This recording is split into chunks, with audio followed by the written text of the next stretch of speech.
It's December 12, 2021, Sunday. Good morning. This is Maria Labian Alcanastra from Bachelor in Secondary Education, major in Social Studies. Today, I will present to you my reaction and summary video of Group 5 entitled Industrial Revolution, Blessing or Curse. During the presentation, I noticed that there is a background noise, sound of TV and people talking. As a result, you are conscious and you are not really that focused in your report. Lack of spacing and punctuation like period. Also, you should capitalize the first word. In terms of text, follow the 5 lines rule. Know that every slides represent one idea. Second presenter, there are some slides that are empty. Next time, try editing and rechecking it before you present it to your audience. I also noticed you provide images. I appreciate that. Also your PPT. I noticed you keep saying filler words like next time. Try to avoid saying that one. I recognize that the last group presenter was not able to explain the topic properly. Although the information is almost complete, there are still some moments wherein she was just reading the text and was not being able to explain them. Opt for a legible font.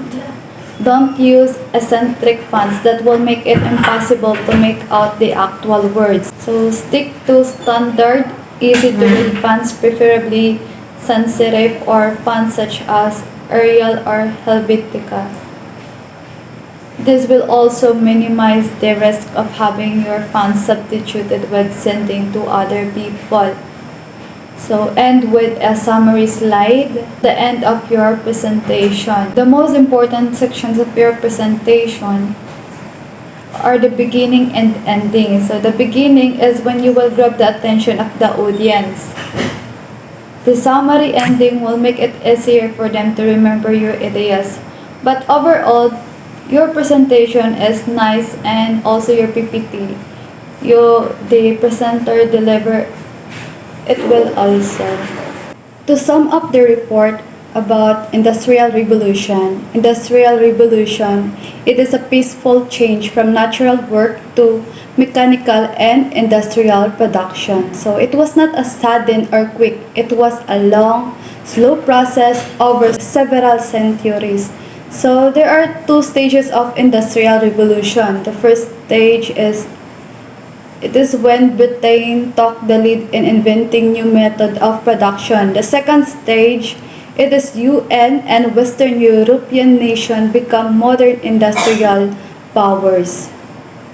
In Industrial Revolution, it is where the mechanization of agriculture and industry, the use of power or electricity, steam and oil, the development of factory system, the development of transportation and communication, increase in big business, control and economy. So the beginning of Industrial Revolution, the spiritual revolution in Britain, there are better tools and methods were invented in agriculture, manufacturing with a strong agriculture. There are more foods, population grow healthier and bigger. In Britain, the cradle of Industrial Revolution began in 18th century. So Christian revival emphasized the work of ethic and promote true Christian education. So there is an improvement in agriculture, expanded food supply that made people healthier and increased population. There are also abundance and natural resources like coal, iron, and water. Stable government dominated by a merchant and capitalist class.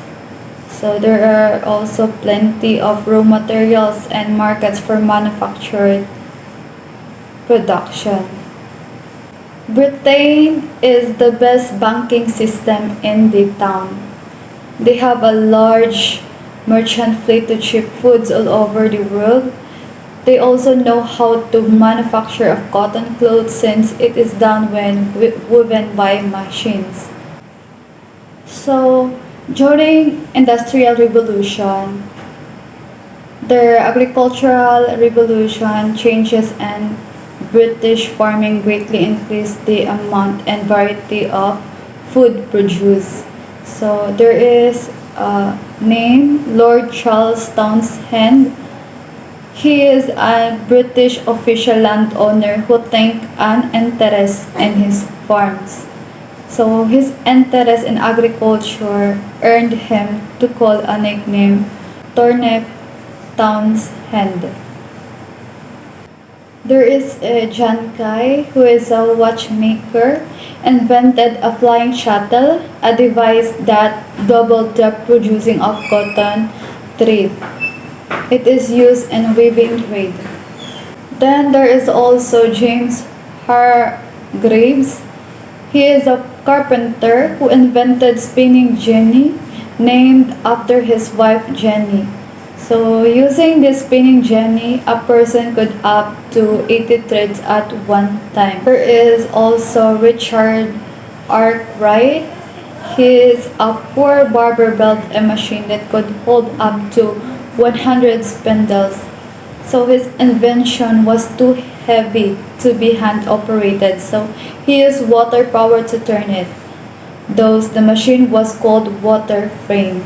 There is also the name of Samuel Crompton, a mechanic name invented spinning mill. Used future of Hargreaves spinning jenny and Arkwright's water frame.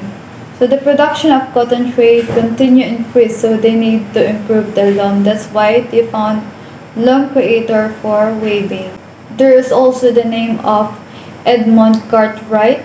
He is an Anglican pastor who invented the power loom, which quickened the process of weaving. So they need more raw cotton to feed this machine. Eli Whitney, he is an American invented the cotton gin. So the term gin is shortened from the word engine. By 1830, Britain importing 280 million pounds of raw materials every year, mostly from US.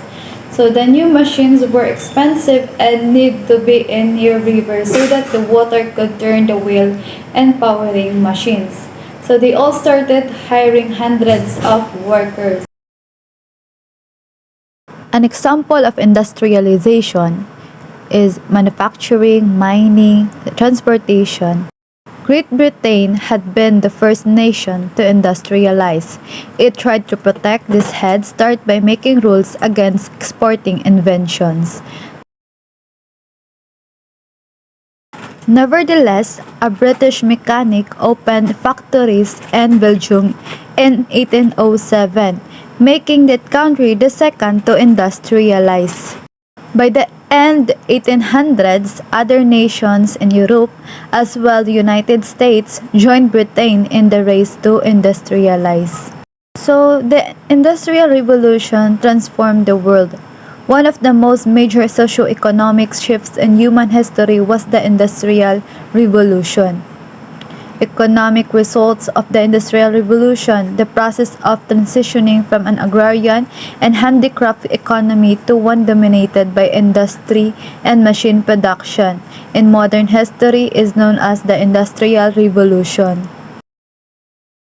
There are also social results of the Industrial Revolution. After the expansion of factories, this was no longer practicable and workers were forced to reside in areas close to the factory. There are also responses to the Industrial Revolution, demands for change, gain for workers, and rise of labor unions. Demands for change, the Industrial Revolution, with a few exceptions, started or considerably aggravated the world's present environmental challenges. Gain for workers, the social and economic shift of society from an agrarian to an industrial economy is known as industrialization. Rise of labor unions. Labor unions arose first in Britain. At first, they drew strong opposition from the government and employers, but gradually, the workers won their battle to be allowed to organize into unions. In Britain, skilled workers were able to bargain with employers and lawmakers. By 1868, over 100,000 workers belonged to trade or skilled labor unions. 2 years later, unskilled workers won the same rights as the skilled workers. By the end of the century, union membership had grown rapidly in Britain and in the rest of Europe and the United States. By the early 1900s, even the poor had the money to spend on the products of the industries they worked for. So living conditions had improved for industrial workers. So that would be all.